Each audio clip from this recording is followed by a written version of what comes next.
नमस्कार, आप देख रहे हैं दिल्ली ग्लो न्यूज। आपके साथ मैं हूं कल्याणी। शुरुआत करते हैं आज की खास खबरों से। राज्यसभा सांसद कपिल सिब्बल ने केंद्रीय गृह मंत्री अमित शाह द्वारा लोकसभा में प्रधानमंत्री, मुख्यमंत्री और गंभीर आपराधिक आरोपों में गिरफ्तार मंत्रियों को हटाने संबंधी 3 विधेयक पेश किए जाने पर कहा कि इस बिल के लागू होने से मानक अधिकारों को वो छीनना चाहते हैं।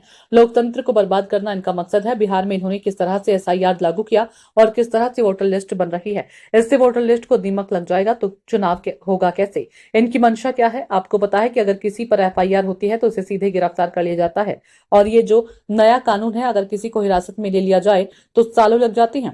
बेल लेने में केजरीवाल जी, मनीष सिसोदिया, हेमंत सोरेन, ये सब उदाहरण हैं। तो मैं गृह मंत्री जी से पूछना चाहता हूं कि आपके कोई केंद्र के मंत्री के खिलाफ कभी कोई FIR हुई, और जिस प्रदेश में आप सरकारें चला रहे हैं वहां पर किसी मंत्री के खिलाफ FIR हुई? आप ये ना समझने की जनता समझती नहीं। देखिए, जिनके लागू होने से मानव अधिकारों और मानवाधिकार जो संविधान ने हमें दिए हैं वो छीनना चाहते हैं। ऐसे कानून संविधान में और संविधान को और संविधान के ढांचे को दीमक लगाते हैं।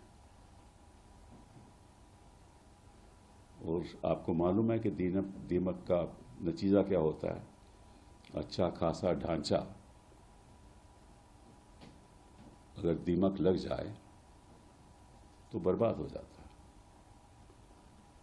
लोकतंत्र को बर्बाद करना इनका मकसद है।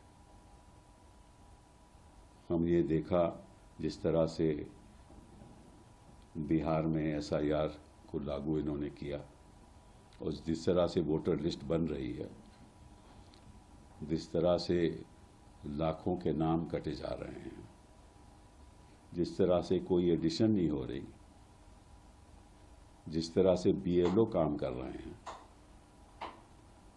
जिस तरह से इन्यूमरेशन फॉर्म भरे जा रहे हैं बिना कोई दस्तावेज के और अपलोड किए जा रहे हैं, और BLO कह रहे हैं कि BDO के आदेश हैं, वो भी वोटर लिस्ट में दीमक लगाना है। अगर वो ही तो ढांचा है जिसके आधार पे लोकतंत्र चलता है, वोटर लिस्ट को दीमक लग जाए तो इलेक्शन होगा कैसे?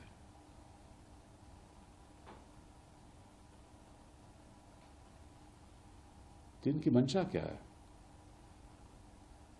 आपको मालूम है कि भाई जैसे ही कोई FIR होती है तो मंत्री के खिलाफ होती है तो तुरंत या तो CBI उसको गिरफ्तार कर देती है, और CBI अगर न भी गिरफ्तार करे तो उसी बीच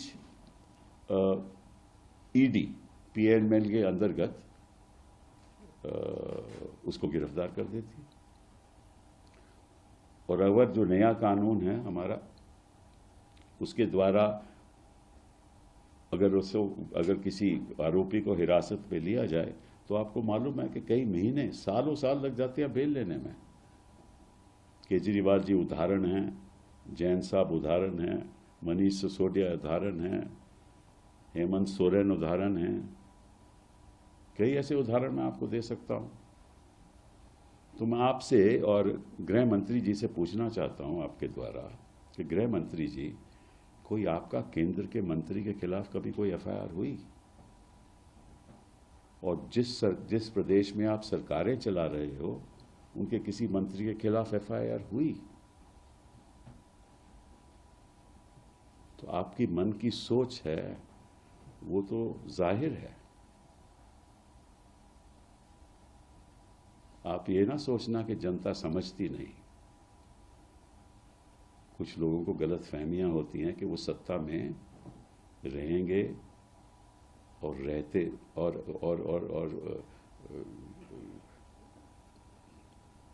कभी ऐसा मौका नहीं आएगा कि कोई और सत्ता में आ जाए। इसीलिए ये सब काम हो रहा है ना कि वोटर लिस्ट को ऐसे करो, बढ़ा दो, काट दो, ऐसे कानून लागू कर दो, विपक्ष के मंत्रियों को हिरासत में ले लो। और अब तो नए कानून के अंदर, पहले तो था क्रिमिनल प्रोसीजर कोड में कि 15 दिन के अंदर आपको जो भी करना है करिए, इन्वेस्टिगेशन कीजिए, और उसके बाद उसको जुडिशियल कस्टडी में लिया जाता था आरोपी को। अब तो इस कानून के अंतर्गत जो 15 दिन है ना, वो किसी 90 दिन तक या 60 दिन तक आप उसको हिरासत में ले सकते हो। मतलब कि 2 दिन, अब 4 दिन, बाद में 15 दिन, ऐसे एक्सपैंड हो जाते हैं। तो आपका तो मन यही है ना कि जहां चुने हुए मुख्यमंत्री हों उनको निकाल दो। हालांकि आप कर नहीं सकते क्योंकि आपके पास बहुमत नहीं है, और आप कोशिश कर रहे हो कि जो मामला बिहार में हो रहा है, जिस तरह से जो जनता अपना रोष दिखा रही है, और जिस तरह से राहुल और तेजस्वी की मीटिंग्स में जनता सुनना चाहती है कि क्या हो रहा है, तो उसको भी आप डाइवर्ट करना चाहते हो कि किसी तरीके से आपको मालूम है कि कानून कभी लागू हो ही नहीं सकता, फिर भी लाना है। तो मैं तो आपसे आग्रह करूंगा कि संविधान हम सबके लिए है, आपके लिए भी है, हमारे लिए भी है। अब ऐसा मत करो कि हमने सैकड़ों साल लड़ाई करके अपनी देश की जनता को संविधान दिया, उस पे ऐसे आप दिमाग नहीं लगाओ।